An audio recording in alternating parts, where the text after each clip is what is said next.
اس میں حکمت بیان کی، فلسفہ بیان کیا کہ یہ قوت اللہ نے جنسی قوت انسان میں کیوں رکھی ہے، اور اس کے اندر لذت سب سے زیادہ قوی ترین لذت انسان کی یہی ہے. باقی لذتیں اس کے مقابلے میں چھوٹی ہیں، کچھ بھی نہیں ہے. یہ سب سے بڑی لذت ہے، لذت نکاح یا جنسی لذت. اس قدر شدید شدت کے ساتھ اس میں لذت و التزاز رکھا ہے اور اس کو قوت عطا کی ہے. اور کیوں کی ہے؟ یہ دوسری صلاحیتوں کی طرح معتدل اور کمزور یا ضعیف بھی بنائی جا سکتی تھی، جیسے جانوروں میں ہے. جانوروں میں جنسی قوت ہے، بہت ہی کمزور ہے. آپ دیکھیں سال میں ایک دفعہ جانور کے اندر یہ ابھرتی ہے صلاحیت، اور ایک ہی دفعہ کی تسکین سے سال بھر اس کے لیے آسانی ہوتی ہے، پھر ضرورت نہیں ہوتی ان کو. لیکن انسان ہر روز اس کے اندر یہ طاقت موجود ہے، قوت موجود ہے، خواہش موجود ہے. تو انسان میں یہ اتنی طاقتور کیوں بنائی ہے؟ یہ سب باتیں اس باس کے اندر تھی. یہاں نہیں کرنی ہم نے یہ باتیں، یہاں حفاظتی تدبیر اس میدان کی اللہ تبارک و تعالیٰ نے فرمایا ہے. سورہ مبارکہ ہود میں آیا 77 میں اللہ 77-78 میں ہے، وَلَمَّا جَاءَتْ رُسُلُنَا لُوطًا، جب ہمارے بھیجے ہوئے رسول فرستادگان جب لوط کی طرف گئے، سیئ بہم، گھبرا گئے. لوط مہمان دیکھ کر، اللہ کے بھیجے ہوئے نمائندے رسول دیکھ کر بہت سخت گھبرا گئے، سٹپٹا گئے. وَذَاقَ بِهِمْ ذَرْعًا، اور اپنے آپ کو بے بس پایا مہمانوں کی آمد پر. جیسے کبھی کبھار آپ کے پاس مہمان آتے ہیں، آپ کے جیب میں پیسے نہیں ہوتے کھانا کھلانے کے لیے، اور آپ گھبرا جاتے ہیں کہ اب مہمان کا کیا کروں. تو حضرت لوط بھی گھبرا گئے، لیکن نہ اس وجہ سے کہ پیسے نہیں ہیں، کھانا کہاں سے مہمانوں کو کھلائیں گے. وہ انتظام اہتمام تھا. اس وقت کی معاشرتی صورتحال دیکھ کر اپنے مہمانوں کی بابت لوط گھبرا گئے. سیئ بہم، اور وَذَاقَ بِهِمْ ذَرْعًا، اپنے آپ کو بے بس، عاجز، لاچار پایا حضرت لوط نے مہمانوں کی آمد پر.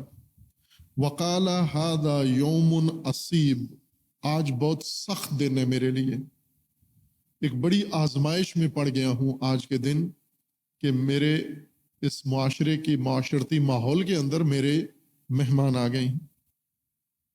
وَجَاءَ قَوْمُهُ یُہْرَعُونَ إِلَیْهِ، اور جو ہی قوم لوط کو پتہ چلا کہ لوط کے گھر میں مہمان آئے ہیں، کچھ مرد آئے ہیں، کچھ لڑکے آئے ہیں، اور قوم دوڑتی ہوئی آئی.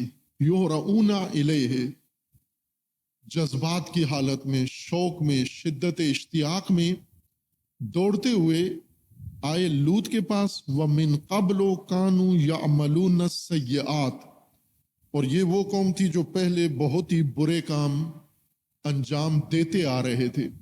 قبل سے، پہلے سے. کانو یعملون، یعنی مسلسل ان کی روش تھی، وتیرہ تھا کہ وہ بہت برے کام انجام دے رہے تھے.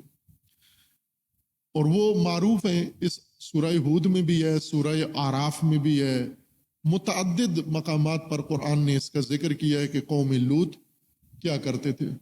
آپ کو بھی معلوم ہے، سب کو، باقی قرآن کی کوئی بات معلوم ہو نہ ہو، یہ بات سب کو پتہ ہے شیعہ سنی کو کہ قوم لوط کیا کرتے تھے. قوم لوط ہم جنس باز تھے، ہومو سیکشول تھے، یعنی مرد مرد کے ساتھ جنس بازی کرتا تھا اور عورت عورت کے ساتھ. عورت مرد کو پسند نہیں کرتی تھی اور مرد عورتوں کو پسند نہیں کرتے تھے. ہم جنس بازی کی لت میں پوری قوم، پورا معاشرہ مبتلا تھا. ایسے میں مہمان آ گئے، اور خوبرو مہمان تھے، رسول تھے اللہ کی طرف سے فرستادہ بھیجے ہوئے. اور جیسا روایات میں، قرآن میں تو کہیں بھی نہیں ہے کہ یہ فرشتے تھے، لیکن قرآن کریم نے جو ان کی خصوصیات ذکر کی ہیں وہ ملائکہ والی ہی ہیں، لیکن صراحت نہیں ہے کہ یہ فرشتے تھے۔ خصوصیات ساری ملائکہ والی ہیں۔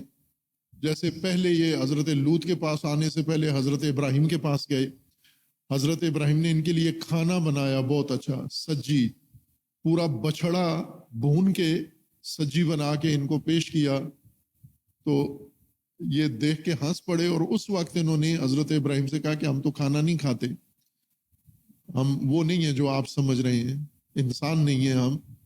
تو اس قسم کی خصوصیات سے اندازہ ہوتا ہے کہ یہ انسان نہیں تھے، ملائکہ تھے، لیکن صراحت نہیں ہے قرآن کریم میں، روایات میں صراحت سے کہا گیا ہے کہ یہ ملائکہ تھے۔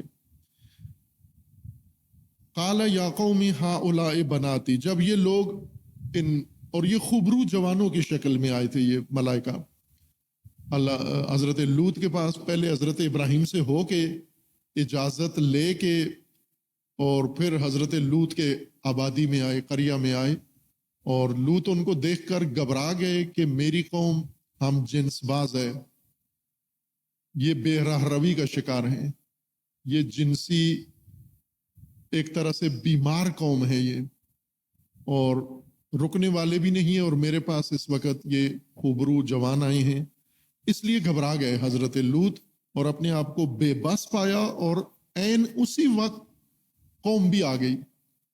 بعد میں ہے قرآن کی آیات میں کہ جب انہی ملائکہ نے قوم لوط پر عذاب نازل کیا اور حضرت لوط کو نجات دی، تو لوط کی بیوی کو وہیں چھوڑ دیا پیچھے تباہ ہونے والوں میں، چونکہ حضرت لوط کی بیوی نے ہی لوگوں کو جا کر بتایا تھا کہ ہمارے گھر میں مہمان آئے ہیں، خوبرو جوان آئے ہیں، یہ بیوی نے میسج باہر بھیجا تھا، اس لیے لوگ دوڑتے ہوئے آئے جب انہیں خبر ملی۔ وہ اس جماعت کا حصہ بنی ہوئی تھی وہ، اور لوگ جب آئے حضرت لوط گھبرا گئے، اور انہوں نے قوم سے کہا یا قومی، اے میری قوم، ہؤلاء بناتی ہن اطہر لکم، یہ میری بیٹیاں ہیں، یہ زیادہ پاکیزہ ہیں تمہارے لیے، اور میرے مہمانوں کے ساتھ آپ چھیڑ چھاڑ نہ کرو، میرے مہمانوں پہ تجاوز نہ کرو، میری بیٹیاں ہیں، یہ تمہارے لیے زیادہ پاکیزہ ہیں۔ فاتقوا اللہ، تقوی اختیار کرو، ولا تخزونی فی ضیفی، اور مجھے میرے مہمانوں کے متعلق پریشان نہ کرو، مجھے مہمانوں کے بارے میں تنگ نہ کرو مجھے۔ الیس منکم رجل رشید، کیا تم میں کوئی رشید، رشد یافتہ، سمجھدار، فہم والا بندہ نہیں ہے تمہاری پوری قوم کے اندر، جو اس حقیقت کو سمجھ سکے جو قباحت تم کر رہے ہو، اور اب میرے گھر پہ چڑھ دوڑے ہو تم۔ قالو لقد علمت، ان لوگوں نے حضرت لوط سے کہا، قوم نے، کہ آپ اے لوط آپ بخوبی جانتے ہو، ما لنا فی بناتک من حق، ہماری کوئی خواہش بیٹیوں میں نہیں، آپ کی بیٹیوں میں ہماری کوئی رغبت و خواہش نہیں ہے، ہمارا کوئی ان کے لین دین ہی نہیں ہے عورتوں سے۔ وَإِنَّكَ لَتَعْلَمُ مَا نُرِيدُ، اور آپ بخوبی جانتے ہو کہ ہم کیا چاہتے ہیں۔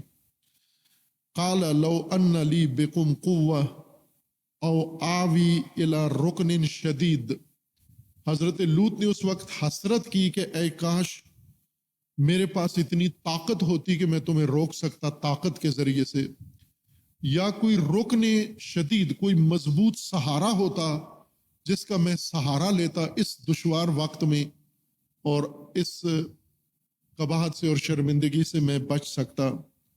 قالو یا لوط ان رسول ربک، اس وقت ملائکہ نے اپنا تعارف کروایا کہ لوط گھبراہے نہیں، کچھ بھی نہیں ہوگا، نہ یہ آپ تک پہنچیں گے، نہ ہم تک پہنچیں گے، اور نہ کوئی اور ہم اسی لیے آئے ہیں کہ یہ معاشرہ اب اپنا نصاب فساد کا مکمل کر چکا ہے، اس کو ختم کرنے آئے ہیں، اس کو نابود کرنے آئے ہیں، مامور ہیں ہم، اس لیے گھبراہٹ کی ضرورت نہیں ہے، بلکہ اب آپ تیاری کرو اس معاشرے سے باہر نکلنے کے